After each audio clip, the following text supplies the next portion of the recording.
Hello guys, good evening. March சீரிஸோட current affairs பார்த்துட்ருக்கோம். March 7 வரைக்கும் பார்த்துட்டோம், கொஞ்சம் லேட் ஆயிடுச்சு. 8 அண்ட் 9 வந்து நான் படிக்கவே இல்லை, இப்போ தான் நேற்று தான் படித்தேன். இன்னைக்கு அதை ரிவிஷன் மாதிரி பண்ணுறதை அப்படியே நான் ரெக்கார்ட் பண்ணுறேன். ஓகே, நம்ம உள்ளே போகலாம். இன்றைக்கி வந்து 2 நாளுக்குரிய நியூஸு டோட்டலாக பார்த்துட்டிங்கன்னா 14 கொஸ்டின்ஸ் இருக்குது, லைக் 14 நியூஸ் இருக்குது. மொதல் நியூஸ், அஸ்ஸாம் அவங்களோட ஜிஐ டேக் வாங்கின ஒரு ப்ராடக்ட் ஜிஞ்சரு. அந்த ஜிஞ்சரோட பேர் வந்து கார்பி ஆங்லாங் அப்படிங்கிற ஜிஞ்சர். இதை லண்டனுக்கு தடவையாக வந்து எக்ஸ்போர்ட் பண்ணுறாங்க. ஜிஐ டேக் வாங்கின ஜிஞ்சரை லண்டனுக்கு ஃபர்ஸ்ட் டைமாக எக்ஸ்போர்ட் பண்ணுறாங்க. யார்? அஸ்ஸாம்காரங்க. ஜிஞ்சர் பேர் என்ன? கார்பி ஆங்லாங் ஜிஞ்சர். லண்டனுக்கு அனுப்புகிறாங்க அஸ்ஸாம்காரங்க. இது எப்போ ஜிஐ டேக் வாங்குச்சுன்னா 2015 வாங்குச்சு.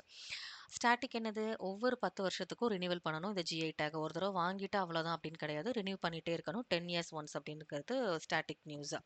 அடுத்த நியூஸ், நம்ம கவர்மெண்ட் வந்துட்டு ஒரு 17 மெம்பர் கொண்ட ஒரு கமிட்டியை வந்துட்டு ஃபார்ம் பண்ணுறாங்க. எதுக்கு அப்படின்னா எஸ்இஇசட் அப்படிங்கிறது வந்து ஸ்பெஷல் எக்கனாமிக் ஜோன். இந்த மாதிரி நம்மக்கிட்ட 276 ஜோன்ஸ் இருக்குது. இது என்ன ஜோன்ஸு? இதில் என்ன பண்ணுவாங்க அப்படின்னு பார்த்தா, இது வந்து மோஸ்ட்லி நம்ம எக்ஸ்போர்ட் பண்ணுறது, அப்புறம் என்ன சொல்கிறது, ஃபாரினில் இருக்கிறவங்க நம்மகிட்ட வந்து இன்வெஸ்ட் பண்ணணும், அவங்கள நம்ம எப்படி அட்ராக்ட் பண்ணலாம், அது மூலியமாக நம்ம எம்ப்ளாய்மெண்ட்டெல்லாம் எப்படி ஜென்ரேட் பண்ணலாம், எப்படி வேலை வாங்கலாம், வேலை கொண்டு வரலாம். அதனால் இன்வெஸ்ட்மெண்ட் அப்போ கொண்டு வரணும். இன்வெஸ்ட்மெண்ட்டை கொண்டு வரணும்னா அவங்கள ஏதாவது ஒரு வகையில் அட்ராக்ட் பண்ணணும். அப்போ வந்து இந்த டேக்ஸ் எல்லாம் வந்து ஃப்ரீ பண்ணி விடுறது, லோக்கல் டேக்ஸ் எல்லாம் அதுக்கு அப்ளை ஆகாது, நீங்கள் வந்து இம்போர்ட் பண்ணிக்கலாம் ரா மெட்டீரியல்ஸ் எல்லாம். இந்த மாதிரியான சில இடங்களெல்லாம் வந்து பிரிச்சிருப்பாங்க நம்ம ஊரில். அதை தான் வந்து ஸ்பெஷல் எக்கானமிக் ஜோன் அப்படிங்கிறாங்க, எஸ்இஇசட் அப்படிங்கிறது. இதுக்கு சில பாலிசிலாம் இருக்குது. அதில் வந்து இந்த எக்கனாமிக் கண்டிஷன்ஸ்க்கு பொறுத்த சேஞ்சஸ் ஏதாவது இருக்குன்னா நீங்கள் கொண்டுட்டு வாங்க அப்படின்னு ஒரு 17 பேரை செலக்ட் பண்ணி போட்டிருக்காங்களாம். எதுக்கு? ஏதாவது சேஞ்சஸ் இந்த எஸ்இஇசட்ல தேவையா அப்படின்னு. ஏன்னா இதுதான் வந்து நமக்கு முக்கியம். மற்ற நாட்டுக்காரங்க நம்மகிட்ட இன்வெஸ்ட் பண்ணணும், நாம் எக்ஸ்போர்ட் பண்ணணும், அவன் நம்மக்கிட்ட வரணும்னா அதுக்கு ஏற்ற அவனை அட்ராக்ட் பண்ணுற மாதிரியான இந்த டேக்ஸ் எல்லாம் கம்மி பண்ணுற விஷயங்கள்லாம் நம்மக்கிட்ட இருக்கணும். அதனால் நமக்கு ஒரு வேலைவாய்ப்பு கிடைக்கணும். அப்போ இதெல்லாம் யார் மெயின்டைன் பண்ணுவா? ஒன்று நித்தி ஆயோக், இவங்க தான் நம்மளோட ஹெட்டு, நம்மளோட அறிவு கூடம், அவங்க தான் எல்லாம் பண்ணுவாங்க. ரெண்டாவது இந்த ட்ரேடை பற்றி வருது, மினிஸ்ட்ரி ஆஃப் காமர்ஸ் இவங்க இருக்கணும். அப்புறம் இந்த டேக்ஸ் ஃப்ரீலாம் பண்ணுறோம், அப்போ வந்து இன்டைரக்ட் டேக்ஸ் அண்ட் கஸ்டம்ஸு இந்த டிபார்ட்மெண்ட்டும் இதில் இன்க்ளூட் ஆகணும். இந்த 3 பேத்துல இருந்து தான் ஆஃபீஸர்ஸை வந்து ஒவ்வொருத்தரையும் ஒவ்வொரு டிபார்ட்மெண்ட்லேருந்து தூக்கி போட்டு, நீங்கள் ஒரு 6 மாதத்துக்குள்ளே எனக்கு ஒரு ரோட் மேப் வந்து நீங்கள் க்ரியேட் பண்ணி கொடுங்க அப்படின்னு வந்து கவர்மெண்ட்டு சொல்லியிருக்கான். இப்போ இந்த எஸ்இஇசட் அப்படிங்கிறது வந்துட்டு 64%, அதாவது 276ன்னு மொத்தமாக பார்த்தோமா, அதில் 64% பார்த்துட்டிங்கன்னா சவுத்தில் தான் இருக்குது. தமிழ்நாட்டில் தான் 51 இருக்குது, தெலுங்கானா அண்ட் மகாராஷ்டிராவில் 38 இருக்குது, அதுக்கப்புறம் கர்நாடகா அண்ட் ஆந்திரா வர்றாங்க. இது வந்து ஒரு ஆக்ட் வந்துட்டு எப்போ வந்திருக்குன்னா 2005 தான் வந்து ஒரு ஸ்டாண்டர்டாக நிலையான ஒரு ஆக்ட்னு ஃபார்ம் ஆனது 2005. அப்போ அதுக்கு முன்னாடி இல்லையா அப்படின்னா, முன்னாடி இருந்திருக்கு. எங்கன்னா வந்து குஜராத்தில் தான் இருந்திருக்கு. எக்ஸ்போர்ட்டுக்காகவே ஃபஸ்ட்டு ஸ்டார்ட் பண்ணது குஜராத்தில். எந்த இடத்துல அப்படின்னா காண்ட்லா போர்ட் கூட சொல்லுவோம், பிஓஆர்டி, காண்ட்லா போர்ட், பரதீப் போர்ட்டுங்கிற மாதிரி காண்ட்லா போர்ட் குஜராத்னு படிச்சிருப்போம்ல, அந்த இடத்துல தான் எக்ஸ்போர்ட்டுக்காக ஃபஸ்ட்டு வந்து இது கொண்டு வந்திருக்காங்களாம். ஃபஸ்ட்டுன்னு வந்தது என்னமோ அப்போது, பட் ஒரு ஆக்டாக பாஸ் ஆகி லீகலி நல்லா ஸ்டார்ட் ஆனது அப்படிங்கிறது 2005 தான் வந்து எஸ்இஇசட் ஆக்ட் அப்படிங்கிறத வந்து கொண்டு வந்திருக்காங்க. இது 17 மெம்பர் கொண்ட ஒரு கமிட்டி. இந்த கமிட்டியில் எந்த டிபார்ட்மெண்ட்லாம் இருக்கும்னா, மினிஸ்ட்ரி ஆஃப் காமர்ஸ் இருப்பாங்க, நித்தி ஆயோக் இருப்பாங்க, indirect tax and customs CBIC இருப்பாங்க. இவங்க என்ன பண்ணுவாங்க, என்னென்ன இந்த எஸ்இஇசட்டை டெவலப் பண்ணுறதுக்கு தேவைப்படுது, இருக்கிறதுல இன்னும் என்ன ரீஃபார்ம் அப்படிங்கிறது சேஞ்சுன்னு அர்த்தம், என்ன சேஞ்சஸ் இன்னும் கொண்டு வரலாம் அப்படிங்கிறத கண்டுபிடிக்கிறது தான் இவங்க வேலை. 6 மாதம் டைம் கொடுத்துருக்காங்க நம்ம கவர்மெண்ட். அடுத்த 3வது நியூஸ், நம்ம ரூரல் மினிஸ்ட்ரி அவங்க வந்துட்டு ஒரு லோகோ டிசைன் பண்ணுற காம்படிஷன் வைக்கிறாங்களாம். எதுக்கு இந்த லோகோ டிசைன் பண்ணணும் அப்படின்னா, விபி ஜி ராம்ஜி ஆக்ட். விபிங்கிறது என்னதுன்னா விக்சித் பாரத் 2047. விக்சித் பாரத்னா என்ன? டெவலப்டு இந்தியா, அதுதான் கான்செப்ட். அதை நோக்கி நம்ம என்னென்ன செய்யணுமோ அதெல்லாம் டெவலப் பண்ணிட்டு இருக்கோம். விபிங்கிறது விக்சித் பாரத். ராம்ஜி ஆக்ட் அப்படிங்கிறது guarantee for Rozgar and Ajeevika mission. இது என்னதுங்க அப்படின்னு பார்த்தா, இது வந்து நம்மளோட அந்த 100 நாள் வேலை திட்டம் இருக்குல்ல, எம்ஜிஎன்ஆர்இஜிஏ, இதை வந்து ரீப்ளேஸ் பண்ணி வந்தது தான் இந்த Viksit Bharat guarantee for Rozgar and Ajeevika mission அப்படிங்கிறது. இப்போ தான் இதை கொண்டு வந்திருக்காங்க. எப்போ 2025ல தான் இந்த ரீப்ளேஸ்மெண்ட் வந்து நடந்திருக்கு. ஸோ இதுக்கு வந்து ஒரு லோகோலாம் டிசைன் பண்ணி அவங்களோட கவர்மெண்ட் போர்ட்டல்ல வந்து போட போறாங்க. அதுக்காக ஒரு காம்படிஷன் செட் பண்றாங்க. ரூ. 50,000 வந்து இதுக்கு பரிசாம். ஸோ இதுல வந்து என்ன சேஞ்சஸ் அப்ப நடந்திருக்கு? ஆக்ட் ரீப்ளேஸ் ஆயிருக்கு. ஓகே. இந்த ஸ்கீம் வந்து ரீப்ளேஸ் ஆயிருக்கு. ஆக்ட் கிடையாது. 100 நாள் வேலை திட்டம் அப்படிங்கிறது 125 நாளா வந்து மாறியிருக்கு. First change. 2வது இதுல என்னன்னா, ஒரு 60 நாள் பாஸ் பீரியட்ன்னு ஒண்ணு இருக்கு. இது முன்னாடி இருந்துச்சான்னு எனக்கு தெரியல. பட் இருக்கு இதுல. 60 டேஸ் பாஸ் பீரியட் அப்படிங்கிறது என்னன்னா, இப்ப அக்ரிகல்ச்சர் தான் நம்மளோட மெயின்.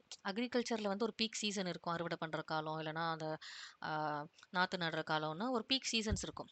அந்த சீசனுக்கு வந்துட்டு ஒரு லேபர் அவைலபிலிட்டி வந்து இல்லாம போயிறக்கூடாதுங்கிறதுக்காக ஒரு பாஸ் பீரியட் 60 நாள் அப்படின்னு இருக்கு.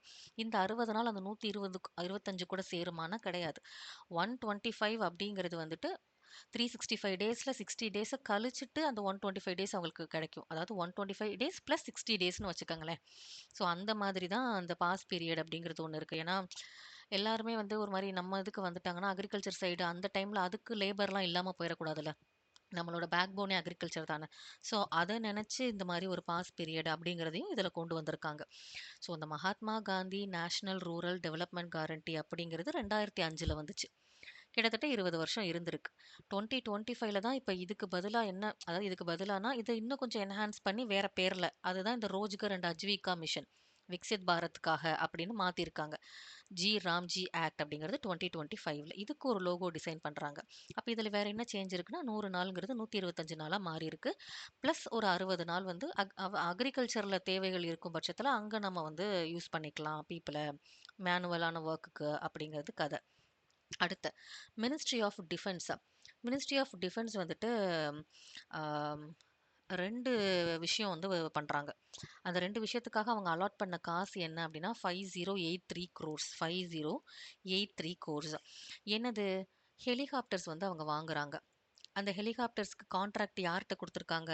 ஹிந்துஸ்தான் ஏரோநாட்டிக்ஸ் லிமிடெட் கிட்ட குடுத்துருக்காங்க. என்ன ஹெலிகாப்டர்ஸ் இது? Advanced light helicopters. ALH. MK3 அப்படிங்கிறது அதோட டைப்பு. லைக் 1, 2லாம் முன்னாடியே வந்திருக்கலாம். இது எம்கே3. எம்ஆர் அப்படிங்கிறது மேரிடைம் ரோல். இந்தியன் கோஸ்ட் கார்டுக்காக. சரி, கோஸ்ட் கார்டுக்கு இந்த ஹெலிகாப்டர். அது என்னது அது? விஎல் ஷிட்டில் மிசைல். அது வந்து எப்படி ப்ரொனவுன்ஸ் பண்ணணும்னு தெரியல. ஷிட்டிலா இல்லன்னா எஸ்ஹெச்டிஏஎல்னு சொல்லவான்னு தெரியல. ஷிட்டில் மிசைல்ஸ்னா நான் வச்சிருக்கேன். விஎல் அப்படிங்கிறது வெர்டிக்கல் லான்ச். வெர்டிக்கல் லான்ச்னா என்ன? இப்ப கீழ இருந்து மேல போறது. சர்ஃபேஸ்ல இருந்து ஏருக்கு போற ஒரு missile. Surface to air missile. அதான் எஸ்ஏஎம். இந்த மிசைல் யாருக்காகன்னு பார்த்தா, இந்தியன் நேவிக்காக வந்து வாங்குறாங்க. இத யாரு டெவலப் பண்றாங்க அப்படின்னா, ரஷ்யா வந்து டெவலப் பண்றாங்க. இந்த 2த்துக்கும் சேர்த்து ஓவராலா என்ன அலாட்மென்ட்ன்னு பார்த்தா 5083 crores. இதுல அந்த ஹெலிகாப்டர் பண்றது வந்து ஹிந்துஸ்தான் ஏரோநாட்டிக் லிமிடெட். அது எவ்வளோ கான்ட்ராக்ட்க்கு போயிருக்கு அப்படின்னா, கிட்டத்தட்ட 3000 ரூபீஸ் வந்து இங்க போயிருது. மிச்சம் இருக்கிற ஒரு 2000 சொச்சம் தான் வந்து இந்த வெர்டிக்கல் லான்ச்சுக்கு வந்து போகுது. அந்த வெர்டிக்கல் லான்ச் பண்றது வந்து ரஷ்யா. ஓகேயா? கதை அவ்வளோதான். டிஃபென்ஸ் 2 இதுல இன்வெஸ்ட் பண்றாங்க. ஒண்ணு ஹெலிகாப்டர் அது கோஸ்ட் கார்டுக்கு, இந்தியன் கோஸ்ட் கார்டுக்கு. இன்னொன்னு சர்ஃபேஸ் டு ஏர் போற மிசைல். அது ஒரு வெர்டிக்கல் லான்ச் ஷிட்டில் மிசைல். இது வந்து ரஷ்யா பண்றாங்க. ஹெலிகாப்டர் கான்ட்ராக்ட் யாருக்குன்னா, ஹிந்துஸ்தான் ஏரோநாட்டிக்ஸ் லிமிடெட்க்கு. இவனுக்கு கிட்டத்தட்ட 3000 ஒட்டி வந்துருது. யாருக்கு? ஹெலிகாப்டர்காரனுக்கே வந்து வந்துருது. மிச்சம் 2000 வந்து அந்த vertical launch missile, surface to air missile SAM ரஷ்யாக்காரன் பண்றான்ல, அவனுக்கு போகுதாம். இது வந்து டிஃபென்ஸ் வந்து இன்வெஸ்ட் பண்ணியிருக்காங்க. அடுத்த கதை. எஸ்பிஐ இருக்காங்கல்ல, அவங்க வந்துட்டு ஒரு $500 மில்லியன் லோன் ஒரு ஸ்கீம் மாரி கொண்டு வந்திருக்காங்க. யார டார்கெட் பண்ணி அப்படின்னா, நம்ம விமன் ஆண்டர்பிரினர்ஸ டார்கெட் பண்ணி வுமன் எம்பவர்மென்ட்டுக்காக அப்படின்னு சொல்லி கொண்டு வந்திருக்காங்க. சரி, சடனா இத வந்து இப்ப எதுக்கு கொண்டு வந்திருக்காங்க அப்படின்னு இருக்கும்ல. இவங்க என்ன பண்றாங்க அப்படின்னா, நம்ம சஸ்டைனபிள் டெவலப்மென்ட் கோல்ஸ் அப்படின்னு சொல்லிட்டு நெறைய பண்றோம். மொத்தமா வந்து ஒரு 17 கோல் வந்து ஃபிக்ஸ் பண்ணியிருக்காங்க. டோட்டலா எவ்வளோ கோல்ஸு? ஆக்சுவலி இந்த 17 கோல்ஸையுமே நம்ம வந்து படிக்கணும். ஏன்னா, இப்ப எஸ்டிஜி 5 வச்சு எஸ்டிஜிங்கிறதுல 5வது கோல் என்ன அப்படின்னு பார்த்துட்டீங்கன்னா, ஜெண்டர் ஈக்குவாலிட்டி அச்சீவ் பண்ணணும். Empower all women's and girls. இந்த எஸ்டிஜி கோல்ஸ் எதுக்கு அப்படின்னா, ஒரு நிலையான குரோத் வந்து எல்லா செக்டார்ஸ்லயும் இருக்கணும். அப்படிங்கிறது ஒரு 17 கோல் ஃபிக்ஸ் பண்ணாங்க. அந்த 17 கோலுக்கும் இப்ப யாராவது வந்து அந்த இந்த கோலுக்காக நான் இந்த இனிஷியேட்டிவ் பண்றேன். நான் அந்த கோலுக்காக இந்த இனிஷியேட்டிவ் பண்றேன்னு ஏதாவது ஒண்ணு பண்ணிக்கிட்டே இருப்பாங்க. அப்படி எஸ்பிஐ வந்து நான் எஸ்டிஜி 5த் கோலுக்காக நான் வந்து என்னன்னா, ஒரு விமன் எம்பவர்மென்ட் பண்ற மாதிரி, அவங்கள சப்போர்ட் பண்ற மாதிரி அண்ட் எஸ்டிஜி 5யும் சப்போர்ட் பண்ற மாரி ஒரு லோன் ஸ்கீம் மாரி கொண்டு வரேன். $500 மில்லியன் அப்படின்னு சொல்லி கொண்டு வந்திருக்காங்களாம். ஸோ எஸ்டிஜி அப்படிங்கிறது சஸ்டைனபிள் டெவலப்மென்ட் கோல்ஸ் 5. 5 யாருக்காக? ஜெண்டருக்காக. ஜெண்டர் ஈக்குவாலிட்டிக்காகவும் விமன் எம்பவர் பண்றதுக்காகவும் கொண்டு வந்தது. யூஎன்ங்கிறது United Nation sustainable development goals அப்படிங்கிறது தான் ஃபுல் ஃபார்ம். அடுத்த ஈரானோட ஐஆர்ஜிசி அது வந்து என்ன சொல்றது? அவங்க ஒரு மிலிட்டரி குரூப் மாரின்னு வச்சுக்கோங்களேன். அவங்கள்ட்ட இருக்க ஒரு குரூப். அவங்க வந்துட்டு கெய்பார் ஷேக்கன் அப்படிங்கிற வந்து ஒரு மிசைலை யூஸ் பண்ணியிருக்காங்களாம். அது எதுக்கு அப்படின்னா, இப்போ ஈரானோட ஹெட்ட வந்துட்டு கொன்னுட்டாங்க. இஸ்ரேலும், யுஎஸும் சேர்ந்துங்கிறது நமக்கு எல்லாருக்கும் தெரியும். ஈரானோட ஹெட் அலி கமேனி அவர்கள் வந்து இறந்து போயிட்டாரு இப்போ. ஸோ ஈரான் என்ன பண்ணுச்சு? ரிட்டாலியேட் பண்ணுச்சு. திருப்பி குடுக்கணும் அப்படின்னு சொல்லி நெனச்சுச்சு. பழி வாங்குற விதமா இவங்க நெறையா அங்க வந்து குண்டுவீச்சு பண்றது அப்படிலாம் பண்ணிட்டு இருக்காங்க. ஸோ அப்படி பார்க்கும்போது, ஈரான் வந்துட்டு இஸ்ரேலோட பிரைம் மினிஸ்டர் பெஞ்சமின் நேத்தன்யாவோட அவரோட ஆஃபீஸ், அந்த ஊரோட ஏர் ஃபோர்ஸ் கமாண்டுக்குன்னு ஒரு சென்டர் இருக்கு. அந்த சென்டர் இதெல்லாம் வந்து இவங்க டார்கெட் பண்றாங்களாம். இதுக்கு இவங்க யூஸ் பண்ற மிசைல் பேர் என்ன அப்படின்னா, கெய்பார் ஷேக்கன் அப்படிங்கிறது. இந்த கெய்பார் ஷேக்கன் ஏன் இவ்வளோ பெருசா பேசுறாங்க அப்படின்னா, இது வந்து இந்த கோரம்ஷார் மிசைல் ஃபேமிலியோட 4த் ஜெனரேஷனாம். அப்ப இந்த கோரம்ஷார் ஃபேமிலினா இது என்ன பெரிய ஒரு விஷயமா அப்படின்னு பார்த்தா, இது ஒரு பாலிஸ்டிக் மிசைல். ரொம்ப பயங்கரமான மிசைல், பாலிஸ்டிக் மிசைல். இந்த ஃபேமிலில ஒரு டைப்பு. இத தான் வந்து அவங்க என்ன சொல்றது? டார்கெட் பண்ண நினைக்கிறாங்க அப்படிங்கிறது கதை. ஸோ ஈரான் இந்த இதை யூஸ் பண்ணி இஸ்ரேலோட பிரைம் மினிஸ்டரோட ஆஃபீஸையும் அவங்களோட ஏர்ஃபோர்ஸ் சென்டரையும் வந்து தாக்குறதுக்கு கேபர் ஷேக்கன் மிசைலை வந்துட்டு யூஸ் பண்ணலாம் அப்படின்னு நினைக்கிறாங்க. இதை ஏன் இவ்வளோ பெருசாக பேசுகிறாங்கன்னா, இது வந்து இந்த கோரம்ஷார் ஃபேமிலிங்கிற ஒரு பாலிஸ்டிக் ஃபேமிலி மிசைல் ஃபேமிலியில் வர்ற ஒரு 4த் ஜெனரேஷன் ராக்கெட்டுன்னு நினைக்கிறேன் இது மிசைல் ஆமாம். ஸோ இதை யூஸ் பண்ணுறாங்க பண்ண போகிறாங்க அப்படிங்கிறது வந்து கதை. அடுத்த NCP national sorry narcotics control bureau. இவங்க வந்துட்டு டீம் கல்கி அப்படிங்கிறவங்கள வந்து இப்போ அரெஸ்ட் பண்ணிட்டாங்க. யாரா இந்த டீம் கல்கி அப்படின்னா, இவங்க வந்து ஒரு ட்ரக் டீலர்ஸ் மாதிரி. இவங்களுக்கு மோஸ்ட்லி வெண்டார்ஸ் எந்த ஊர்ல இருக்கு? வெண்டார்ஸ்னா இந்த கனெக்ஷன் இவங்களுக்கு கிடைக்குதுல்ல இந்த ட்ரக்ஸ் எல்லாம் எங்க இருந்துன்னு பார்த்துட்டிங்கன்னா, நெதர்லாந்து, போலாந்து, ஜெர்மனி.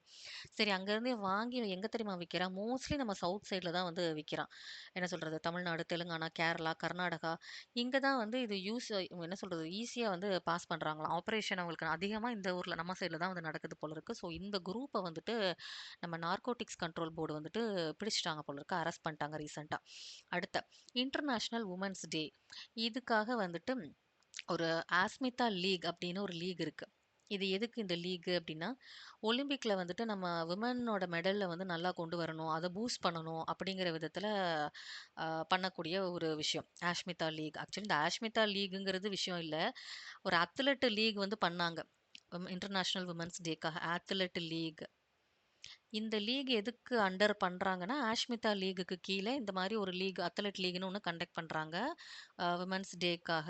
எதுக்காக அப்டின்னா, ஒலிம்பிக்ல வந்து விமென்ஸோட மெடல வந்து நல்லா ஏத்தணும். ஸோ, அத பூஸ்ட் பண்ணும் விதமா தான் இந்த லீக் வந்து நடத்துறாங்க. ஸோ, ஆஷ்மிதா லீக்ங்கிறது 2023ல வந்துச்சு. அப்பதான் அது புதுசா வந்துச்சா அப்டின்னா கிடையாது. அதுக்கு முன்னாடியே 2021ல கீலோ இந்தியா விமென்ஸ் லீக் அப்டின்னு சொல்லி வந்திருந்துச்சு. அத கொஞ்சம் ரீப்ளேஸ் பண்ணி, என்ஹான்ஸ் பண்ணி பேரெல்லாம் மாத்தி தான் ஆஷ்மிதா லீக்ன்னு புது என்ஹான்ஸ்மென்ட்டோட வந்துச்சு. ஸோ இந்த கீலோ இந்தியாவே எத எத வச்சு வந்துச்சு அப்டின்னா, த மெயின் பாயிண்ட்டா என்னன்னா, கீலோ பாரத் நிதி. இது என்னது இது கீலோ பாரத் நிதி அப்படின்னு பார்த்துட்டீங்கன்னா, ஆம், லைக் ஸ்போர்ட்ஸ்ல வந்துட்டு நம்ம வந்து ரொம்ப ஃபிட்னஸாவும், ஒரு ஹெல்த்துக்காகவும், ஒரு ஸ்போர்ட்னஸ வந்து வுமன்ஸ் கிட்ட நல்லா கொண்டு வரணும். அப்படி ஒரு கல்ச்சர நம்ம டெவலப் பண்ணணும். அப்படிங்கிறதுக்காக இந்த கீலோ பாரதி நிதி அப்படிங்கிறது இது ஒரு நேஷனல் ஸ்போர்ட்ஸ் பாலிசி. இந்த மாரி ஒரு பாலிசியே வந்து வந்துச்சு. ஆ இதுக்கு அண்டர்ல தான் வந்து மத்த எல்லாமே இருக்கு. ஆக்சுவலி நான் ஏதோ ஒண்ணு தப்பா சொல்றேன். எது 20 ம். ஓகே. இதோட மெயின் கான்செப்ட் என்ன இதெல்லாம் பண்றதுக்குன்னா, இந்த கிலோ பாரத் நிதி இது வந்துட்டு எப்போ அப்ரூவ் ஆச்சு அப்டின்னா, 2025ல தான் இது அப்ரூவ் ஆச்சு. சாரி தப்பா சொல்லிட்டேன்னு நெனைக்கிறேன். 2025ல தான் இது அப்ரூவ் ஆச்சு. இது எதுக்காக அப்டின்னா, இந்தியாவ வந்து ஒரு குளோபல் லெவல்ல வந்து ஒரு ஸ்போர்ட்ஸ் பவர் ஹவுஸா மாத்தணும் அப்டிங்கிற ஒரு எண்ணத்தோட. அதுவும் எப்போ இந்த விக்சித் பாரத்தோட டார்கெட் தான் 2047க்குள்ள ஸ்போர்ட்ஸ்ல வந்துட்டு நம்ம ஒரு பெரிய பவர் ஹவுஸா மாறணும். பவர்ஃபுல்லா வந்து வரணும் அப்படிங்கிறதுக்காக. நம்ம கிட்ட ஒரு கல்ச்சர் கிரியேட் ஆகணும். ஒரு ஹெல்த் அண்ட் ஃபிட்னஸ்ல. அதுக்கு ஒரு ரோட் மேப் கிரியேட் பண்றது, ஸ்போர்ட்ஸ்ல டெவலப்மெண்ட்ட கொண்டு வர்றது, டேலண்ட்ட வந்து எல்லா இடத்துல இருந்தும் கொண்டு வந்து ஒரு ஹை லெவலுக்கு கொண்டுட்டு போறது. இதுக்காக வந்தது தான் இந்த கேலோ பாரத் நிதி. இது இதுக்கு சப்பா வந்தது தான் இந்த கேலோ இந்தியா விமென்ஸ் லீக், அப்புறம் தாஷ்மிதா லீக் இது எல்லாமே வந்து இப்ப இதுக்குள்ள வந்த மாரி ஆயிடுச்சு. அதனால தான் கோர் காம்போனன்ட் என்னன்னா, நமக்கு கேலோ பாரத் நிதி. இத அச்சீவ் பண்றதுக்காக தான் இந்த மாரி குட்டி குட்டியா, குட்டி குட்டியா ஒவ்வொரு இம்பார்ட்டன்டான டேல வந்துட்டு, அவங்கள வந்து இன்னும் பூஸ்ட் பண்ணும் விதமா நம்ம நெறைய லீக்ஸ் எல்லாம் வந்து பண்றோம். ஸோ ஆஷ்மிதா லீக் அப்படிங்கிறது ஒண்ணும் இல்ல. அது under Khelo Indian women's league. இந்த எல்லா லீகும் எதுக்காகன்னா, கீலோ பாரத் நிதின்னு நமக்கு ஒரு எய்ம் இருக்கு. அதுக்காக. 2025ல. ஃபர்ஸ்ட் 2021 அப்புறம் 2023 இது எல்லாமே அண்டர் 2025 கீலோ பாரத் நிதி அப்படிங்கிற கோர் விஷயம். அதான் நமக்கு தேவை. அடுத்த பாரத் நெட். இவங்க வந்து என்னன்னா 5G கனெக்டிவிட்டி ஒரு டிஜிட்டல் கனெக்டிவிட்டி வந்து ரூரல் வரைக்கும் கொண்டு போணும். ஓவராலா நம்ம எல்லாத்துலயும் டிஜிட்டல் கனெக்ட்டா இருக்கணும். அதான் 5G broadband connectivity two all. இதுவரைக்கும் பார்த்துட்டீங்கன்னா 2,4 லட்சம் கிராம பஞ்சாயத்த வந்து நம்ம வந்து கனெக்ட் பண்ணிட்டோமாமா, பாரத் நெட் மூலியமா. சரி இந்த பாரத் நெட் அப்படிங்கிறது 2015ல வந்துச்சு. இது வந்து புதுசா அப்படின்னு கேட்டா, இதுக்கு முன்னாடி ஏன்னா இதுவரைக்கும் இல்லாம எதுவுமே இல்லல்ல. ஃபோனுங்கிறது எப்பயோ வந்துருச்சு. அப்ப அதுக்கு முன்னாடி 2011லயே பார்த்துட்டீங்கன்னா, NOFN national optical fibre network அப்படியே பேர் இருக்கு. நேஷனல் இந்த ஃபைபர்ஸ் மூலியமா. Optical fibre net. அப்புறம் தானே இந்த எல்லா ஜியும் வந்துச்சு. 5G, 6G எல்லாமே. So national optical fibre network 2011 அத சேஞ்ச் பண்ணி தான் பாரத் நெட் அப்படின்னு சொல்லி வந்துச்சு. இது எல்லாமே இப்ப எதுக்கு இந்த மாரிலாம் பண்றோம்னா, நம்மளோட கோல் என்னது? டிஜிட்டல் இந்தியா அப்படிங்கிற ஒரு இனிஷியேட்டிவ் அத நம்ம வந்து அச்சீவ் பண்ணணுங்கிறதுக்காக தான் இது எல்லாமே வருது. சரி இப்போ வந்து சும்மா வந்துருமா? அப்ப இதுக்கு யாரு ஃபண்ட் பண்றா? அப்படின்னா, டிஜி பாரத் நிதி. டிஜி பாரத் நிதி. எல்லாமே வந்து நிதி நிதின்னு தான் முடியுது. மேல பார்த்தீங்கன்னா, கீலோ பாரத் நிதி அப்படின்னு முடிஞ்சுச்சு. இங்க வந்து டிஜி பாரத். ஏன்னா டிஜிட்டலைஸ் பண்றோம் இல்லையா? ஸோ டிஜி பாரத் நிதி அப்படிங்கிறாங்க. சரி இந்த டிஜி பாரத் நிதி அப்படின்னு இருக்கு. ஆ இதுக்காக ஒண்ணு எழுதி வச்சிருந்தேனே ஒரு நிமிஷம். எழுதி வச்சத காணோங்க. ஓகே. இந்த டிஜி பாரத் நிதிங்கிறது இப்ப வந்த பேர். இதுக்கு முன்னாடி இதுக்கு என்ன பேர் இருந்துச்சு அப்படின்னா, யூனிவர்சல் சர்வீஸ் ஆப்ளிகேஷன் ஃபண்ட். நம்ம அந்த சர்வீஸ்க்காக நம்ம அலோகேட் பண்ற ஒரு fund. So universal service application fund. ஏன்னா இருந்த பேரெல்லாம் பாருங்களேன். National optical fibre network. You for universal நான் வேணா இங்க எழுதிடுறேன். ஏன்னா நமக்கு மறந்துரும் இல்லையா? Universal service application fund. இந்த ஃபண்ட தான் வந்து நம்ம டிஜி பாரத் நிதி அப்படின்னு சொல்லி இப்ப மாறியிருக்கு. சரி இப்ப இது எல்லாத்தையும் ஓவரால் அப்ப இம்ப்ளிமெண்ட் பண்றது யாரு அப்படின்னு பார்த்துட்டீங்கன்னா, BBNL. Bharat broadband network limited. Bharat broadband network limited. So இது என்ன கதை? பாரத் நெட் இவங்க 2015ல வந்தாங்க. அப்பதான் வந்தாங்கன்னா, இல்ல இதுக்கு முன்னாடி optical fibre network national optical fibre network 2011ல இருந்தாங்க. அதை ரீபிராண்ட் பண்ணி தான் பாரத் நெட் வந்துச்சு. எதுக்கு? டிஜிட்டல் இந்தியா அப்படிங்கிறத வந்து அச்சீவ் பண்றதுக்காக. 5G கனெக்டிவிட்டி டு ஆல் அப்படின்ட்டு கிராம பஞ்சாயத்து வரைக்கும் இதுவரைக்கும் 2,4 லட்சம் ரூபாய் வந்து 2,4 லட்சம் கிராம பஞ்சாயத்தை வந்து கனெக்ட் பண்ணியாச்சு. அப்ப இதுக்கு யாரு ஃபண்ட் பண்றாங்க? டிஜி பாரத் நிதி. டிஜி பாரத் நிதி அப்படிங்கிறது எதுல இருந்து வந்தது? USOF universal service fund service application ஃபண்டுன்னு இருந்தது தான் இப்ப டிஜி பாரத் நிதி அப்படின்னு இருக்கு. அப்ப இது எல்லாத்தையும் இம்ப்ளிமெண்ட் பண்ற சோர்ஸ் யாரு? BBNL. Bharat broadband network limited. இது எல்லாமே நான் படிக்கணும் அப்படின்னு நீங்க கேட்டீங்கன்னா, ஆமா படிக்கணும். ஏன்னா நான் இப்ப இங்க கொஸ்டின் பார்த்தப்ப எனக்கு என்னன்னா ஒரு 4 இது குடுத்து இதுல எது வந்து கரெக்ட்ன்னு சொல்லு அப்படின்னு சொல்லிட்டாங்க. ஃபண்ட் வந்து டிபிஎன். இதுக்கு முன்னாடி வந்து இருந்தது ஃப்ரம் பிபிஎன்எல்னு இருந்துச்சு. எனக்கு டிபிஎன்னாலும் என்னன்னு தெரியல, பிபிஎன்எல்னாலும் என்னன்னு தெரியல. ஆஹா! இந்த மாரி கொஸ்டின்ஸ் எல்லாம் வருதோ! ஆக்சுவலி இதெல்லாம் நான் அவாய்ட் பண்ணியிருந்தேன் முதல்ல. அதுக்கப்புறம் அழிச்சிட்டு இந்த நோட்ஸ் எல்லாம் திருப்பி எழுதினேன். ஸோ நமக்கு தான் தெரியலையே அவன் எப்படி கேள்வி கேட்பான்னே. சும்மாவாவது இந்த மாரி வாசிச்சு வச்சுக்கிட்டா நமக்கு ஒரு பாயிண்ட்ல ஸ்ட்ரைக் ஆயிராதா? ரிவிஷன்ஸ்லாம் பண்ணுவோம்ல. அந்த நம்பிக்கையில தான் இந்த பாயிண்ட் எல்லாம் எழுதி வச்சேன். அடுத்து இஎஸ்ஏ யூரோப்பியன் ஸ்பேஸ் ஏஜென்சி. இவங்க ப்ரோபா 3 மிஷன் அப்படிங்கிற வந்து ஒரு மிஷன் பண்றாங்க. இது வந்து இவங்களோட ஃபர்ஸ்ட் மிஷன். எதுக்காக இத பண்றாங்க அப்படின்னா, சூரியன சுத்தி பார்த்துட்டீங்கன்னா, அதோட லைட் மாரி வரும். அத சுத்தி ஒரு ஒரு என்ன சொல்றது? ஒரு ரிங் மாதிரி அது இருக்கும். ஒரு ரிங் மாரி ஃபார்ம் ஆகும் இல்லையா? அந்த சூரியன சுத்தி ரவுண்டா பக்கத்திலேயே. அந்த அட்மாஸ்பியர வந்துட்டு நம்மளால என்ன சொல்றது? அ அ ரிசர்ச்சே அதுல பண்ண முடியல. பண்ணலாம். என்னைக்கு பண்ணலாம் அப்டின்னா, சூரிய கிரகணம் நேச்சுரலா ஏற்படும்ல, அந்த டைம்ல வந்துட்டு அந்த கதிர்வீச்சு வந்து கம்மியா இருக்கு. அந்த டைம்ல வந்து நம்மளால பார்க்க முடியுது. ஸோ, அப்ப அதுக்காக நம்ம வெயிட் பண்ணணுமா அப்டின்னா, இல்ல. இப்ப நம்மளே ஆர்ட்டிஃபிஷியலா வந்து ஒரு எக்லிப்ஸ கொண்டு வருவோம். ஒரு கிரகணத்த ஏற்படுத்தி, அப்போ நம்ம வந்து சூரிய கதிர்கள் அந்த சூரியன சுத்தி பக்கத்துல இருக்கிற அந்த அட்மாஸ்பியர் வந்து எப்டி இருக்கு அப்டிங்கிறத நம்ம கண்டுபிடிக்கலாம். அப்டின்னு ஒரு ஆர்ட்டிஃபிஷியலா ஒரு சூரிய கிரகணத்த வந்து இவங்க உருவாக்குறாங்க. உருவாக்கி, அங்க என்ன இருக்கு? அந்த சூரியன சுத்தி அப்படிங்கிறத இவங்க ஆராய்ச்சி பண்றாங்களாமா. என்னென்னமோ பெருசாலாம் பண்றாங்க. ஆர்ட்டிஃபிஷியலா கிரகணமே உருவாக்கி, பட் அத படிக்கிறதுக்கு நமக்கு ரொம்ப கஷ்டமா இருக்கு. ஸோ இத யாரு பண்றாங்கன்னா, யூரோப்காரங்க பண்றாங்கப்பா. சாரி என்னங்க அது? யூரோப்பியன் ஸ்பேஸ் ஏஜென்சி இஎஸ்ஏ இவங்க. அது பேர் என்னது? Proba 3 mission to observe sun corona. அதான் அந்த சன்ன சுத்தி இருக்கிற அந்த அட்மாஸ்பியர். மத்த நேரத்துலலாம் பண்ண முடியாது. ஏன்னா, அது ரொம்ப இன்டென்ஸான கதிர்வீச்சு சுத்தி இருக்குது அப்படிங்கிறப்ப, அந்த இடத்துல நம்மளால எதுவுமே பண்ண முடியல. ஸோ கிரகணத்த இப்பலாம் பார்த்துருக்காங்க. இப்ப நம்மளே கிரகணத்த உருவாக்கிரலாம் அப்படின்னு இறங்கிட்டாங்க இவங்க. அடுத்து ப்ளூ ஸ்பேரோ மிசைல். இதுவும் ஒரு பாலிஸ்டிக் மிசைல். யாரோடதுன்னா, இஸ்ரேலோடது. இதுக்கு முன்னாடி நம்ம ஒண்ணு பார்த்தோம். ஈரானோட பாலிஸ்டிக் ஏதோ கோரம்னு வரும். கோரம் அப்படின்ட்டு. அவன் யூஸ் பண்ணது கூட என்னதுன்னா, கே ஐயய்யோ! இதுதான் பிரச்சனை. நமக்கு மறந்து போயிரும். கோரம். ம். ஓகே. இங்க ஏதோ கோரம். ஈரான்னாலே இப்ப அதான் பாவம் கோரமா இருக்கு. அந்த ஃபேமிலிய சேர்ந்த ஒரு மிசைல் என்னது அப்டின்னா, கேபார் ஷேக்கன். அதுலயும் அவங்க ஷேக் ஹேண்ட் பண்றாங்கன்னு ஞாபகம் வச்சுக்கலாம். கோரம் ஹே பார் ஷேக்கன் அந்த மிசைல் பேரு. இது வந்து ஈரானோட மிசைல். ஹே பார் ஷேக் ஹேண்டுங்கிற மாரி ஷேக்கன். கோரம் ஃபேமிலி. இது வந்து ஈரானோடது கோரம். ஈரான்ல வந்து கோர நிகழ்வுகள் நடக்குதுன்னு ஞாபகம் வச்சுக்கலாம். இஸ்ரேல் அப்படிங்கிறது வந்து அவன் நல்லா ஜாலியா வந்து மத்தவங்கள கொன்னுட்டு இருக்கான். ஸோ அவங்கள்ட்ட வந்து ப்ளூ கலர்ல இருக்கு. ப்ளூ ஸ்பேரோ மிசைல் ஞாபகம் வச்சுக்கலாம். இதுவும் ஒரு பாலிஸ்டிக் மிசைல். இத யூஸ் பண்ணி தான் வந்து ஈரானோட ஹெட்ட வந்து அவங்க கொன்றுருக்காங்க அப்படின்னு சொல்றாங்க. Killed Ali Khamenei. யாரு? ஈரானோட ஹெட் அவரு. என்ன மிசைல்? Ballistic missile. அதோட பேரு ப்ளூ ஸ்பேரோ மிசைல். யாரோடது? இஸ்ரேல். ஈரான் அந்த கோரம் ஃபேமிலிங்கிற அது அது அது 4த் ஜெனரேஷன் கோரம் ஃபேமிலில இருந்து. பேரு கெய்பார் ஷேக்கன் அப்படிங்கிறது. அடுத்த நியூஸ் ஜிஇஎம். ஸோ ஜிஇஎம் அப்படின்னா என்னது? Government market place. அதாவது சந்தை. இந்த சந்தையில வந்து ஒரு இனிஷியேட்டிவ் கொண்டு வந்தாங்க. எதுனா ஸ்வையத் அப்படிங்கிறது. அதுக்கு 7வது ஆனிவர்சரி இப்ப கொண்டாடி இருக்காங்களாம். இப்ப ஜெம் போர்ட்டல் எப்ப வந்துச்சுன்னா 2016ல வந்துச்சு. அது வந்ததுக்கப்புறம் ஒரு 3 வருஷத்துக்கு அப்புறம் தான் அந்த ஸ்வையத்துன்னு ஒரு இனிஷியேட்டிவ் வந்து கொண்டு வந்தாங்க 2019ல. ஸோ 19லேருந்து பார்த்தா இப்போ 7வது ஆனிவர்சரி கரெக்ட். ஸ்வையத் அப்படின்னா என்னது? SWAY start up women and youth அவங்களுக்கான ஒரு அட்வான்டேஜ். எப்படி அந்த அட்வான்டேஜ் கிரியேட் பண்றது? Through transmission. ஸோ ஸ்வையத்னா என்ன அப்படின்னா, மிடில் மேன் இப்போ வந்து ஒரு ஒரு வியாபாரி இருக்காரு. அவர் வந்துட்டு இன்னொருத்தவங்களுக்கு விக்கிறாங்கன்னா, அந்த மிடில் மேன் வந்து இவங்கள்ட்ட இருக்க காச வந்து ஷேர் பண்றான். அந்த மிடில் மேன் இல்லாம டைரக்ட்டா அந்த கொள்முதல் பண்ணி விக்கிற அவங்களுக்கு நல்ல காசு போகணும் அப்படிங்கிறதுக்காக கொண்டு வரப்பட்டது தான் இந்த ஸ்வையத் அப்படிங்கிறது.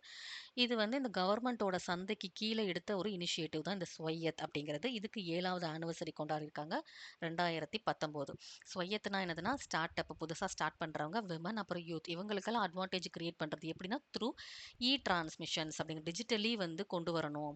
அப்பனா அந்த மிடில் மேன் இல்லாம இவங்க கொஞ்சம் சம்பாரிக்கலாம். அவங்களுக்கு ஏத்த அந்த அந்த மினிமம் வேல்யூலாம் அவங்க வந்து எடுத்துக்கலாம் அப்படிங்கிறதுக்காக கொண்டு வந்தது. Swayat under GeM government market place. அடுத்த நியூஸ். திருவனந்தபுரம் முனிசிபல் கார்ப்பரேஷன் வந்துட்டு ஜி ஸ்பைடர் அப்படிங்கிற ஒரு ரோபோட்டை வந்துட்டு யூஸ் பண்றாங்க. எதுக்கு இந்த ஜி ஸ்பைடர் அப்படின்னா, கெனால் கிளீனிங் இந்த கால்வாயெல்லாம் சுத்தப்படுத்துறதுக்கு இப்போ மனுஷங்க வந்து இவங்க எலிமினேட் பண்ணிட்டு ரோபோட்ஸை வந்து யூஸ் பண்றாங்க. ஸோ இதுக்கெல்லாம் எதுக்கு அப்படின்னா, under Swachh Bharat mission clean India சுத்தமான அப்படிங்கிற அந்த மிஷனுக்கு கீழே கொண்டு வராங்க. அப்ப இத யார் பண்ணுனாங்கன்னா, ஜென் ரோபோட்டிக் இன்னோவேஷன்ங்கிற கம்பெனி தான் இந்த ஜி ஸ்பைடர பண்ணியிருக்காங்க. Gen robotic, G Spider. இவங்க இது மட்டும் தான் பண்ணியிருக்காங்கன்னா, இல்ல இதுக்கு முன்னாடியே இவங்க வந்து பேண்டி கூட் அப்படின்னு ஒரு ரோபோட் பண்ணியிருக்காங்க. பேண்டி கூச் அப்படின்ட்டு. இது எதுக்குன்னா, ஸ்கேவெஞ்சர் வேலைய வந்து இது பாக்குமா. ஸ்கேவெஞ்சர் அப்படிங்கிறது இந்த துப்பு என்ன சொல்றது? கிளீன் பண்றவங்க, வேஸ்ட் எல்லாம் கிளீன் பண்ணுவாங்க. இந்த சீவேஜ் இதெல்லாம் கிளீன் பண்றவங்க. ஸோ அவங்களுக்கான வேலையெல்லாம் வந்து இப்ப அவங்கள எலிமினேட் பண்ணணும். இது வந்து அவங்க வேலைய பறிக்கிற மாதிரின்னு இவங்க சொல்லல. இவங்க என்ன சொல்றாங்கன்னா, அது வந்து ஆக்சுவலி ரொம்ப சேஃபே இல்ல. ஏன்னா அந்த வேஸ்ட்ல அவங்க இறங்குறாங்க. அதனால அவங்களுக்கு இன்ஃபெக்ஷன்ஸ் ஆகுது. ரிஸ்க் நெறைய இருக்கு இதனால. டெத் எல்லாம் கூட இது நடந்திருக்கு. ஸோ இத வந்து கம்ப்ளீட்டா எலிமினேட் பண்ணணும். ரீப்ளேஸ் கூட இல்ல. இத எலிமினேட் பண்ணணும்னு தான் வந்து இத கொண்டு வரோம். அப்படின்னு வேற சொல்லியிருக்காங்க. ஸோ ஜென் ரொபோட்டிக் இன்னோவேஷன்ஸ் அப்படிங்கிறது ஜி ஸ்பைடர்னு ஒண்ணு கொண்டு வந்திருக்கு. அது ஆல்ரெடி யூஸ் பண்ண ஆரம்பிச்சுட்டாங்க. யாரு? திருவனந்தபுரம் முனிசிபல் கார்ப்பரேஷன்ல. இது அண்டர் எதுக்காக இது பண்றாங்கன்னா, ஸ்வச் பாரத் மிஷனுக்கு கீழ வந்து இது பண்றாங்க. ஸோ ஜி ஸ்பைடர் வந்து கெனால் கிளீனிங்காக, கால்வாய் கிளீனிங்காக. இவங்க ஆல்ரெடி இதுக்கு முன்னாடி ஒண்ணு செஞ்சிருக்காங்க. பண்டிகூட் ரோபோட் அப்படின்ட்டு. இந்த பாண்டிகூட் ரோபோட் அப்படிங்கிறது வந்து இந்த துப்பறியும் இல்லங்க. அது என்னதுங்க? அது வார்த்தை வரமாட்டேங்குது எனக்கு. அந்த வேஸ்ட் இது பண்றது என்னது? துப்பறியும் இல்லையே அது பேரு. அது சரி எனக்கு தெரியல. இந்த இந்த வேஸ்ட்லாம் நம்ம கிளீன் பண்ணுவோம்ல, ட்ரைனேஜ் இது அந்த மாரிலாம் இருக்கும்ல, சீவேஜ். அது அவங்கள வந்து ரீப்ளேஸ் பண்றதுக்கு இந்த பேண்டிகூட் ரோபோட் அப்படிங்கிறத இதுக்கு முன்னாடியே இவங்க பண்ணிட்டாங்களாம். ஸோ அடுத்து யுஎஸ் வந்துட்டு ஒரு கவலை தெரிவிக்கிறாங்களாம், ஒரு கன்சர்ன். என்ன அப்படின்னா, ஈரானோட ஷாஹெத் அட்டாக். ஈரானோட முன்னாடி என்னமோ ஒண்ணு பார்த்தோமே, என்னது? ஷேக்கன் அப்படிங்கிறது இது ஒரு மிசைல். இந்த ஷேக்கன் அப்படிங்கிறது. இது வந்து சாஹெத் அப்படிங்கிறது இது ஒரு ட்ரோன். இது வந்து ஒரு விலை கம்மியான ட்ரோன். இது ஈரான் கிட்ட நெறைய இருக்கு. இப்ப இவங்க என்ன பண்றாங்கன்னா, இப்ப பழி வாங்குறாங்க நெறைய. ஸோ யுஎஸ் மேலலாம் நெறைய வந்து இவங்க குண்டு வீச்சு பண்ணிட்டே இருக்காங்க. இது ரொம்ப ஸ்லோவான ஒரு ட்ரோனு. ரொம்ப விலை கம்மியான ட்ரோனு. நெறைய இருக்கு. ஸோ இத வச்சு இவங்க நெறைய இடத்த அட்டாக் பண்ணணும்னு நெனைக்கிறாங்க. இது வந்து அ யுஎஸோட முக்கியமான இதுக்கெல்லாம் வந்து ச த்ரெட்டனிங் பண்ற மாதிரி இருக்கு அப்படின்னு யுஎஸ் வந்து கவலை தெரிவிச்சிருக்காங்களாம். இது ஒரு சூசைட் ட்ரோன். என்னன்னா, டைரக்ட்டா போய் அந்த டார்கெட்ல பட்டு அதுவும் செத்து அந்த டார்கெட்டையும் அழிச்சிரும். இது வந்து ஒன் வே அட்டாக்கா அப்படி சொல்லுவோம்ல, அந்த ட்ரோன்ஸ் இது. ஸோ ஈரானோட ட்ரோன் வந்து ஷாஹெத். ஈரானோட மிசைல் வந்துட்டு ஷேக்கன், கேபர் ஷேக்கன். இது என்ன ஃபேமிலில இருக்கு அப்படின்னா, இந்த கோரம் ஃபேமிலியோட 4த் ஜெனரேஷன். இஸ்ரேலோடது என்னது? ஏதோ ப்ளூ ஸ்பேரோ. அதுவும் ஒரு பாலிஸ்டிக் மிசைல் தான். அடுத்த டிஆர்டிஓ வந்துட்டு பாரதியார் யூனிவர்சிட்டி கோயம்புத்தூர்ல இருக்கிறவங்களுக்கு வந்து ஒரு ஒரு கான்ட்ராக்ட் மாரி. எவ்வளோ லட்சத்துக்கு அப்படின்னா 95.15 99 லேக்ஸுக்கு வந்துட்டு ஒரு கான்ட்ராக்ட் மாரி. எதுக்காக அப்படின்னா, கெமிக்கல் டிஃபென்ஸ்ல இந்தியாவோட கேப்பபிலிட்டிய என்ஹான்ஸ் பண்ணணும் அப்படிங்கிறதுக்காக. அது என்னது அது கெமிக்கல் டிஃபென்ஸ் அப்படின்னா, இப்போ இண்டஸ்ட்ரி, அக்ரிகல்ச்சர்லாம் எடுத்துக்கிட்டா நம்ம நெறைய காம்பவுண்ட்ஸ் வந்து சில நெறைய மெட்டீரியல்ஸுக்கோ, இல்ல ஃபுட்டுக்கோ நெறைய காம்பவுண்ட்ஸ், கெமிக்கல் காம்பவுண்ட்ஸ்லாம் யூஸ் பண்றோம். அதுல நெறைய பார்த்துட்டீங்கன்னா, டாக்ஸிக்கானது ரொம்ப நச்சுத்தன்மை கொண்டது நெறைய யூஸ் பண்றோம். இது இருக்கு. அப்ப அதெல்லாம் வந்து நியூட்ரல் ஆக்குற மாதிரி, இல்லன்னா அதுக்கு பதிலா வேற ஏதாவது போடலாமா? இந்த மாரி கெமிக்கலி நம்ம எந்தெந்த வகையிலலாம் இன்னும் நம்மள வலுப்படுத்திக்கலாம் அப்படிங்கிறதுக்காக, பாரதியார் யூனிவர்சிட்டி கோயம்புத்தூருக்கு வந்துட்டு ஒரு கான்ட்ராக்ட் மாரி நம்ம டிஃபென்ஸ் ஆர்கனைசேஷன் வந்துட்டு பேசியிருக்காங்க. எவ்வளோ லட்சம்னா 99,00,000 3 வருஷத்துக்கு வந்து சொல்லியிருக்காங்க. அவ்வளோதான். இன்னைக்கு ஒரு 15 நியூஸ் வந்து முடிச்சாச்சு. யுஎஸ் வந்து கவலை பண்றாங்க ஈரானோட ட்ரோனுக்காக. அதுல ரொம்ப ஃபேமஸான 2 ட்ரோன் வந்து 131 அப்புறம் 136 அதுதான் நான் எழுதியிருப்பேன். அப்புறம் திருவனந்தபுரம் கார்ப்பரேஷன் வந்து ஜி ஸ்பைடர் ரோபோட் யூஸ் பண்றாங்க. இத யாரு பண்றாங்கன்னா, ஜென் ரோபோட்டிக் இன்னோவேஷன்ஸ். இதுக்கு முன்னாடி பேண்டிகூட்ங்கிற ரோபோட் வந்து ஸ்கேவெஞ்சர்க்காக பண்ணியிருக்காங்க. அது வந்து இந்த சீவேஜ், ட்ரைனேஜ் அந்த மாரி வரும். எதுக்கு இதெல்லாம்னா, ஸ்வச் பாரத் மிஷன். இப்ப மேல பார்த்தோம்ல, sustainable development goals 5 gender base பண்ணது, விமன் எம்பவர்மென்ட். அதுக்கு எஸ்பிஐ வந்துட்டு நாங்க லோன் மாதிரி ஒண்ணு விமன் எம்பவர்மென்ட்க்கு ஒண்ணு பண்றோம் அப்படின்னாங்க. இந்த டிஜிட்டல் இந்தியா இன்னோவேஷனுக்காக பாரத் நெட்ன்னு ஒண்ணு கொண்டு வந்தாங்க. அப்போ ஒவ்வொரு ஸ்கீமுக்காகவும் யார் யாரோ ஏதேதோ ஒண்ணு பண்றாங்க. அப்புறம் வந்து இந்த 11த் நியூஸ் இஸ்ரேல் அவங்களோட பாலிஸ்டிக் மிசைல் வந்துட்டு ப்ளூ ஸ்பேரோ மிசைல். ஈரானோட ஹெட்ட கொல்றதுக்கு இவங்க இத தான் யூஸ் பண்ணியிருப்பாங்க அப்படின்னு நெனைக்கிறாங்க. ஸோ பாரத் நெட் அப்படின்னு எடுத்துக்கிட்டா, அதில ஃபண்ட் பண்றது யாரு? டிஜிட்டல் பாரத் நிதி. நிதினா ஃபண்ட் அத வச்சு ஞாபகம் வச்சுக்கலாம். இதுக்கு முன்னாடி இது என்ன பேர்ல இருந்திருக்கு? அப்பயும் ஃபண்டுன்னு தான் இருந்திருக்கு. யுனிவர்சல் சர்வீஸ் ஆப்ளிகேஷன் ஃபண்டுன்னு இருந்திருக்கு. ஓவராலா இம்ப்ளிமெண்ட் பண்றது யாரு? பாரத் பிராட்பேண்ட் நெட்வொர்க் லிமிடெட் அப்படிங்கிறவங்க. இது நாள் வரைக்கும் எவ்வளோ நம்ம கனெக்ட் பண்ணியிருக்கோம்? இந்த 5G பிராட்பேண்ட் கனெக்டிவிட்டி வந்து 2,400,000 கிராம பஞ்சாயத்துக்கு வந்து நம்ம கனெக்ட் பண்ணிட்டோமா. அடுத்து இந்த இன்டர்நேஷனல் வுமன்ஸ் டேக்காக ஒரு அத்லெட் லீக் நடத்துனாங்க. Under Ashmita league. இந்த அஷ்மிதா லீக் வந்து 2023ல வந்தது. இதுக்கு முன்னாடி இது என்ன பேர்ல இருந்துச்சுன்னா, கீலோ இந்தியா வுமன்ஸ் லீக். இது எல்லாமே எதுக்கு பண்றோம் அப்படின்னா, கீலோ பாரத் நிதி 2025ல நம்ம ஒண்ணு அனௌன்ஸ் பண்ணியிருக்கோம். அது எதுக்கு அப்படின்னா, இந்தியாவ வந்து ஒரு ஸ்போர்ட்ஸ்ல வந்து ஒரு பெரிய ஆளா கொண்டு போறதுக்காக. நம்ம கிட்ட ஒரு கல்ச்சர் ஹெல்த் அண்ட் ஃபிட்னஸ் கல்ச்சர உருவாக்கணும் அப்படிங்கிறதுக்காக பண்ணக்கூடிய வேலைகள். நார்கோட்டிக்ஸ் கண்ட்ரோல் வந்துட்டு டீம் கல்கின்னு ஒரு ட்ரக் டீலர் குரூப்ப வந்து பிடிச்சுட்டாங்களாம். அடுத்த ஈரானோட கெய்பர் ஷேக்கன் அப்படிங்கிற மிசைல் கோரம் ஃபேமிலியோட 4th ஜெனரேஷன். எஸ்பிஐ இப்போ தான் நான் சொன்னேன். இது எஸ்டிஜி 5க்காக 500 மில்லியன் லோனு விமனை டார்கெட் பண்ணி. மினிஸ்ட்ரி ஆஃப் டிஃபென்ஸ் 5000 crores கிட்ட 5080 crores கிட்ட 2 இதில் இன்வெஸ்ட் பண்ணுறாங்க. ஒன்று இந்த அட்வான்ஸ்டு லைட் ஹெலிகாப்டர்ஸ் எதுக்குன்னா இந்தியன் கோஸ்ட் கார்டுக்காக, நேவிக்காக ஒன்று பண்ணுறாங்க. என்னது ஒரு வெர்டிக்கல் லான்ச் சர்ஃபேஸ்லேருந்து ஏருக்கு போகிற ஒரு மிசைல் எஸ்ஏஎம் சாம். இது பண்ணி கொடுக்குறது ரஷ்யா. இந்த ஹெலிகாப்டர் பண்ணுறது வந்து ஹிந்துஸ்தான் ஏரோநாட்டிக்ஸ் லிமிடெட் EHAL அப்படிங்கிறது. ரூரல் மினிஸ்ட்ரி லோகோ டிசைன் கொடுத்துருக்காங்க. எதுக்கு? இந்த மகாத்மா காந்தியை ரீப்ளேஸ் பண்ண விக்சித் பாரத் ரோஜ்கர் அஜீவிக் மிஷன் இதுக்காக வந்துட்டு ஒரு லோகோ டிசைன் பண்ணுறாங்க. இந்த 100 நாள் வேலை 125 நாள் ஆயிடுச்சு. ப்ளஸ் ஒரு 60 நாள் எதுக்குன்னா இந்த அக்ரிகல்ச்சரில் பீக்காக இருக்கக்கூடிய நேரத்தில் தேவைப்படுற லேபர் இதுக்காக நம்ம இது யூஸ் பண்ணிக்கலாம் அப்படின்ட்டு. 17 மெம்பர் கொண்ட ஒரு committee SEZ special economic zone. இங்கே வந்துட்டு நம்ம நிறையா எக்ஸ்போர்ட் பண்ணுறதுக்கு, அப்புறம் நம்மக்கிட்ட நிறையா ஃபாரின் பீப்புள் வந்து இன்வெஸ்ட் பண்ணுறதுக்கு என்னென்ன அட்ராக்டிவான டேக்ஸ் ரிடக்ஷன்லாம் பண்ணலாம், எந்தெந்த மூலையிலலாம் எம்ப்ளாய்மெண்ட் கிரியேட் பண்ணலாம், இதுக்காக நம்ம ஒரு ஜோன்ஸ் அறிவிச்சிருப்போம். அதில் அதிகமாக இருக்கிறது வந்துட்டு சவுத் சைடில் தான். 64% ஆஃப் ஜோன்ஸ் வந்து சவுத்தில் தான் இருக்குது. தமிழ்நாடு அதுதான் ஹையஸ்ட்டாக இருக்குது. தெலுங்கானா அண்ட் ஆந்திராவில் 38 இருக்குது. அதுக்கப்புறம் தான் ஆந்திரா அண்டு கர்நாடகா வர்றாங்க. இதில் ஏதாவது சேஞ்சஸ்லாம் கொண்டு வந்து இன்னும் என்ஹான்ஸ் பண்ணலாமா அப்படிங்கிறதுக்காக தான் அந்த 17 மெம்பர் கமிட்டி. இது எங்கெங்கே டிபார்ட்மெண்ட்டில் இருந்து இருக்காங்கன்னா ministry of commerce, NITI Aayog, CBIC. அப்புறம் அஸ்ஸாம் அவங்களோட இஞ்சி கார்பி ஆன்லாக்ங்கிற இஞ்சியை வந்து லண்டனுக்கு மொத தடவை எக்ஸ்போர்ட் பண்ணியிருக்காங்க. இது ஜிஐ டேக் வாங்கின ஒரு இஞ்சி. எப்போ வாங்கினாங்கன்னா 2015. அவ்வளோதான் கைஸ், முடிச்சிட்டோம்.